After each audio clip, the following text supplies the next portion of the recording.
menor dúvida, os eventos climáticos extremos estão aumentando de frequência e de intensidade muito rapidamente, e, evidentemente, isso traz prejuízos socioeconômicos enormes, né? Então, vejam que nós tivemos grandes inundações na Bahia, tivemos grandes inundações em Minas Gerais, tivemos escorregamentos de terra aqui em Taboão da Serra, em São Paulo, e agora em Petrópolis. Então, é um recado claro para o país, que o país tem que levar as mudanças climáticas a sério. Precisamos de políticas públicas bem pensadas, bem elaboradas e implementadas como política de Estado para que a gente evite mortes como estas de Petrópolis, que são mortes evitáveis. O que poderia ter sido feito, né, diante de uma previsão de chuva? É claro que ninguém sabia que seria num volume tão grande em um intervalo tão curto de tempo, mas havia uma previsão de chuva forte para uma área que, sabidamente, 15 mil imóveis estavam em áreas de risco. Então, Diego, a culpa não é da chuva. Eu acho que é importante a gente salientar esse ponto, né? A chuva, ela existe, né?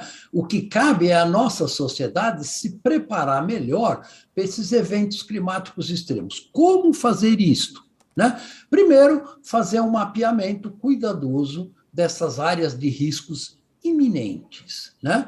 Então, não é todo mundo que vive numa área de risco iminente, e a hora que nós tivermos um anúncio de uma chuva pesada numa região, a Defesa Civil local tem que trabalhar rapidamente, retirar a população dessa área de risco iminente e evitar essa centena de mortos que nós tivemos agora. Isso é possível de ser feito? Sim, não há a menor dúvida.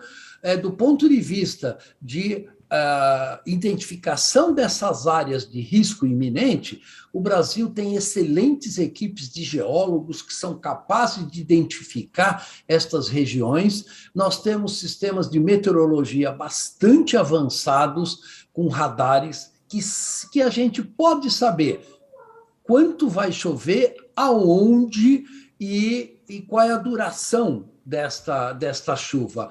E, com isso, você acionar a defesa civil de uma maneira a salvar vidas. Infelizmente, isto não foi feito neste caso em Petrópolis. A gente sabe que sirenes foram acionadas, a gente sabe que houve um alerta de previsão de chuva, mas as coisas não foram encaminhadas de uma maneira que as pessoas conseguissem sair a tempo para uma área segura. Na avaliação do senhor, professor, onde é que está o erro?